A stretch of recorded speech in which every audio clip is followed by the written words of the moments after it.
Dalam rapat kerja di DPR antara Komisi 2 DPR RI, Kemendagri, KPU, Bawaslu, DKPP, dalam rapat kerja kemarin selama 6 jam, dari jam 13 sampai dengan jam 19, maka disepakati bahwa pilkada serentak tetap dilangsungkan dengan catatan pengetatan penegakan disiplin dan kepatuhan terhadap protokol kesehatan COVID-19.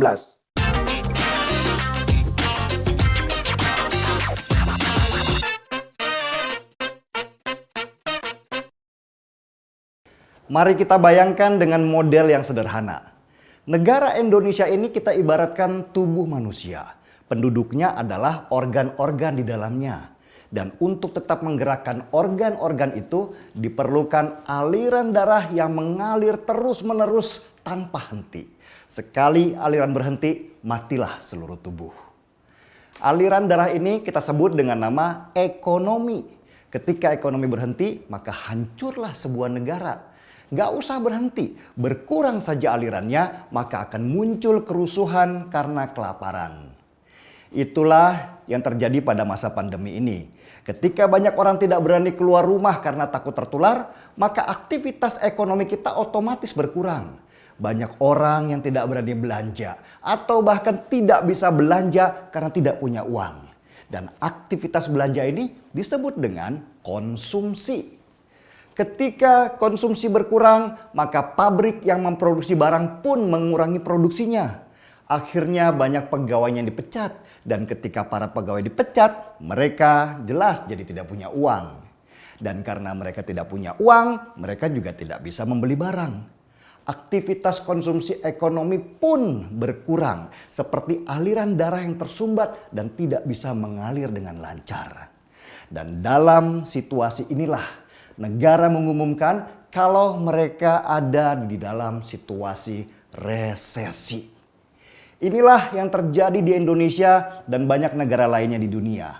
Kita mengalami resesi besar karena pandemi jauh lebih buruk daripada situasi resesi di tahun 98. Supaya aktivitas ekonomi terus berjalan, pemerintah harus mengucurkan dana besar-besaran supaya orang punya uang untuk belanja. Bisa lewat bansos, bisa lewat pengurangan pajak dan banyak lainnya, termasuk menyelenggarakan pilkada meskipun situasi sedang krisis kesehatan.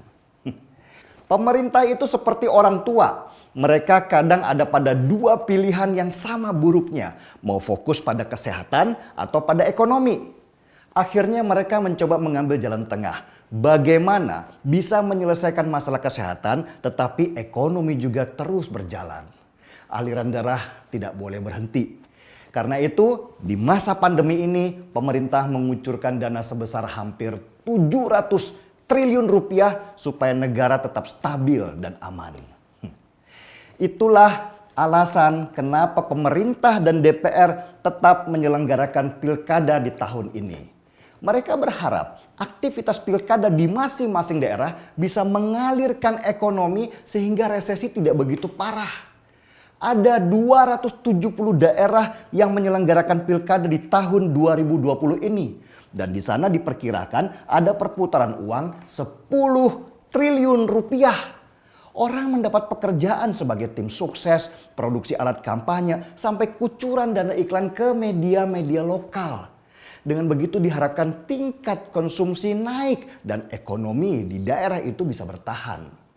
Terus bagaimana dengan kesehatan? Apa tidak berbahaya pilkada mengundang kerumunan orang banyak dan membuat klaster-klaster penularan baru? Tentu itu berbahaya kalau pilkada tahun ini masih pakai sistem di saat situasi sedang sehat-sehat saja. Kerumunan orang akan membuat virus corona pesta pora dan meluaskan penyakitnya kemana-mana. Karena itu pemerintah sekarang sedang membuat peraturan pemerintah supaya model pilkada berubah. Tidak dengan mengundang kerumunan, tetapi dengan membagi-bagikan alat kesehatan seperti masker atau hand sanitizer dengan gambar wajah calon kepala daerah. Diharapkan model kampanye bagi-bagi alat kesehatan itu bisa juga mendongkrak ekonomi warga sekitar yang memproduksi alat kesehatan. Ini memang keputusan yang tidak populer. Pemerintah dan DPR dicaci maki di mana-mana karena dianggap tidak peduli pada meningkatnya penyebaran virus corona. Bahkan dua ormas muslim terbesar di Indonesia, NU dan Muhammadiyah, secara resmi menolak penyelenggaraan pilkada di tahun ini. Tapi seperti yang saya bilang tadi, buat pemerintah dan DPR ini situasi seperti makan buah si malakama. Dimakan Said Didu pingsan, gak dimakan Rocky Gerung yang pingsan. Akhirnya dipilihlah satu keputusan buruk dari yang terburuk. Pilkada harus jalan dengan alasan aktivitas ekonomi di daerah juga harus tetap berjalan. Tetapi model kampanyenya disesuaikan dengan protokol kesehatan. Pertanyaan lanjutan, apa sanksi yang bisa diberikan pemerintah kalau calon kepala daerah melanggar dengan tetap bikin kerumunan untuk kampanye mereka? Inilah masalah terbesarnya. Sejak dulu kita belum pernah mendengar Badan Pengawas Pemilu atau Bawaslu dengan gagah berani memberikan sanksi berat kepada calon kepala daerah yang melanggar sistem pemilu. Coba ajarin dong gimana yang benar. Coba. SMS. Jadi bagaimana kita bisa berharap besar kalau tidak ada pelanggaran kampanye di tahun ini? Kita hanya bisa berharap pada kepala daerah dan polisi dalam penerbitan izin keramaian. Meskipun belum jelas juga apa sanksi yang diberikan kalau mereka melanggar. Gak usah kampanye deh.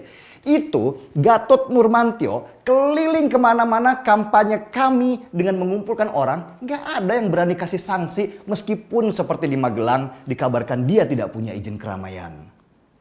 Mau tidak mau, sekali lagi kita masuk dalam situasi harus memilih. Fokus pada kesehatan atau fokus pada ekonomi. Atau menggabungkan kedua-duanya meskipun sama-sama tidak efektif. Keputusan sebaik apapun pasti tidak akan menyenangkan semua orang.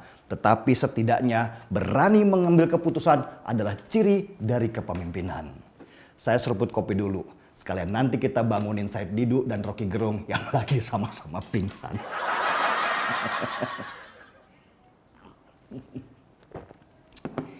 Mari kita bongkar semua. Saya Denny Siregar, kita di acara Timeline.